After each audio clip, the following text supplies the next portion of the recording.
할렐루야. 하나님의 은혜 속에서 이 연말 또 성탄 시즌을 승리하시기를 축복합니다.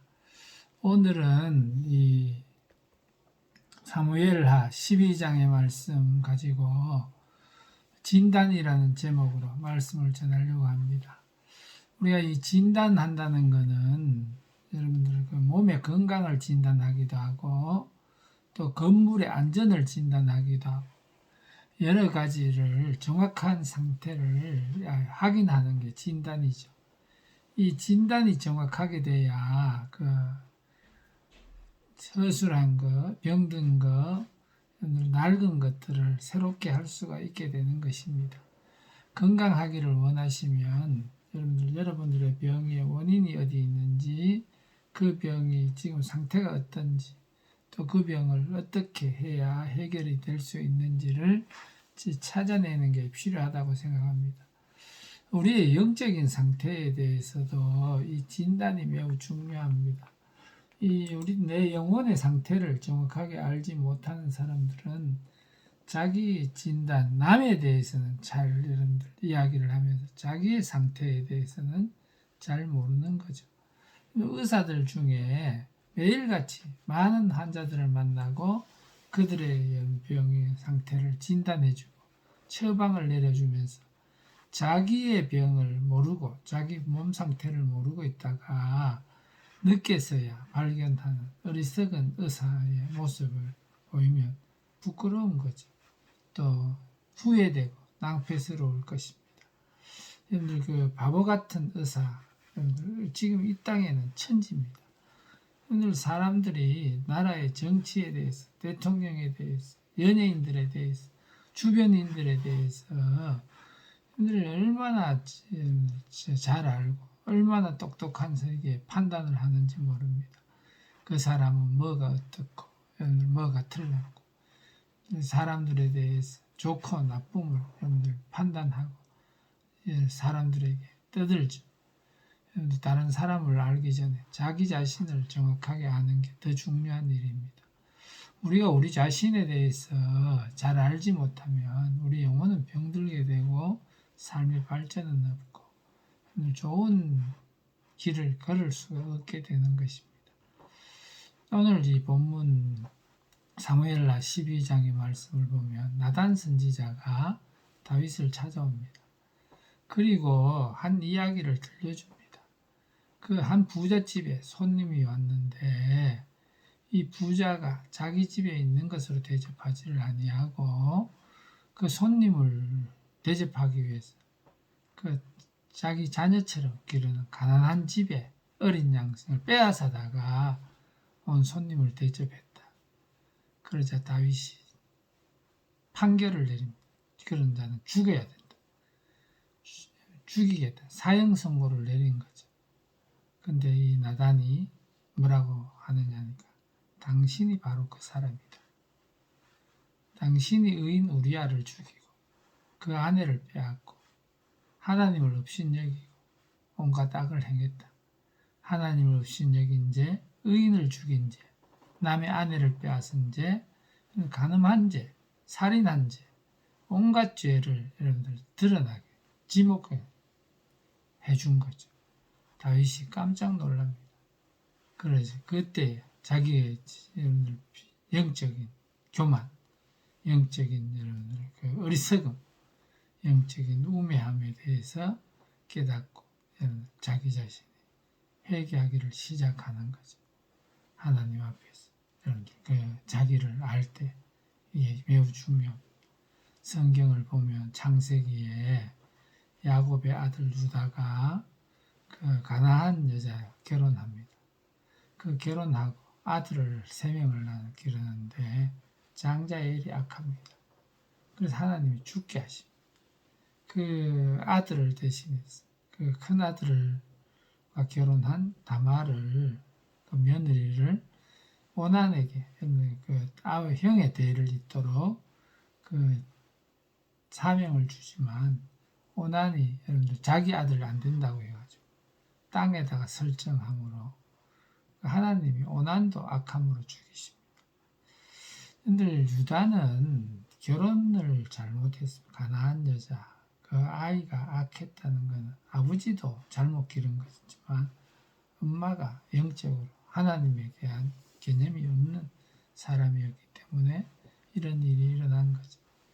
그래서 그 다말을 친정에 보냅니다. 친정에 보낼 뿐 아니라 그 속에는 아들들의 죽은 일을 자기 탓이 아니라 그 며느리의 탓처럼 여기는 그 은연중에 그런 분위기가 있죠. 그런데 그 막내가 자랐는데 그 시동생 하나가 남편의 역할을 대신해 줘야 되는데 이 유다가 머뭇거리고 들어주질 않습니다. 그 계속 버려놓는 거죠. 그러자 이 다말이 자기 시아버지가 자기 동네 근처에 왔다는 걸 알고 창녀의 복장으로 나가서 그 중동 지방의 창녀들은 얼굴을 가리고 사람을 대하는 것.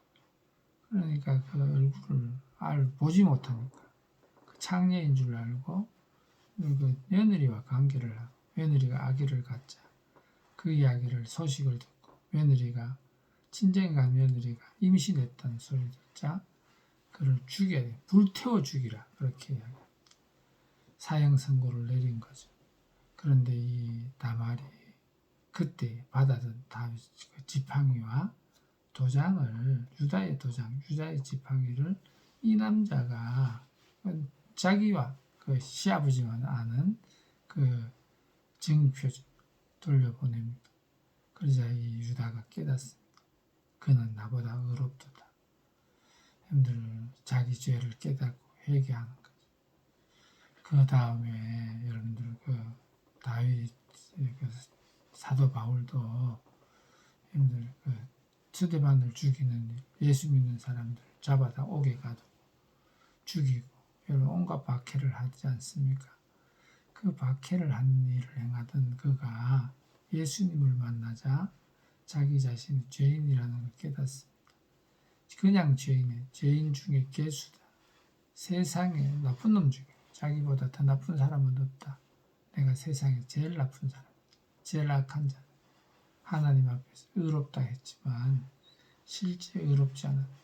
자기가 제일 똑바로 안다고 생각했는데 똑바로 알지 못해. 예수님에 대해서 알지 못하고 하나님에 대해서도 알지 못하고 다른 사람들의 올바른 신앙에 대해서도 올바른 몰랐던 그 약함을 깨닫고 자기가 회개하죠.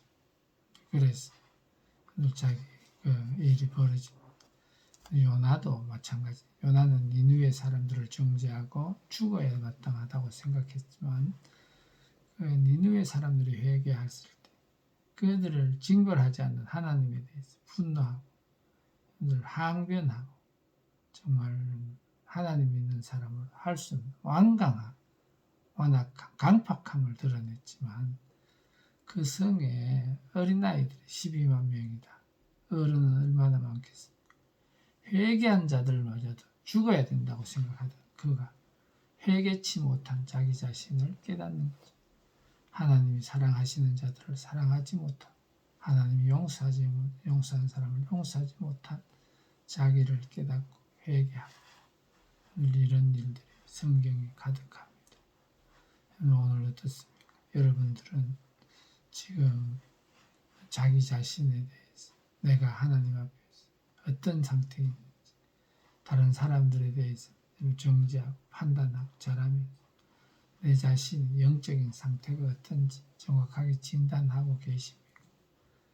나를 진단해야 됩니다. 말씀의 빛으로 비추고 십자가 은혜 안에서 내 자신을 바로 깨닫고 은혜 입은 것도 깨달아야 되지만 죄인 된 것 깨달아야 바른 회개를 하고 회개를 바로 해야 죄에서 벗어나고 하나님의 더 큰 은혜에 들어갈 수가 있게 되는 것입니다. 다윗이 여러분들 그 우리아의 아내 사건 이후에 관용합니다. 여러분들 그 시므이가 압살롬 반역 때 따라오면서 돌멩이를 던지고 악담하고 저주했지만 죽을 때까지 참습니다. 요압에 대해서 여러분들 그 정말 저주하기까지 좀 그의 악함을 알지만 죽을 때까지 여러분들 그를 참습니다. 압살롬이 반역했지만 그에 대해서도 관용하고 살려들어와 그렇게 이야기를 합니다. 자기가 죄인인 우리가 우리 자신의 죄인됨을 깨닫고 하나님 앞에 회개하고 다른 사람들에 대해서 너그럽고 관용하고 용서하고 사랑으로 품어주고 기도해 줄 수 있는 하나님의 사람이 되어야 될 줄로 믿습니다. 성탄은 나 같은 죄인을 품어주러 오신 하늘의 모든 신령한 것을 주러 오신 예수님의 그 은혜를 우리가 입는 날 아닙니까? 그 은혜를 깨달았어. 그 은혜를 행할 수 있는 하나님의 사람 되셔서 풍성한 은혜 누리시기를 주의 이름으로 축복합니다.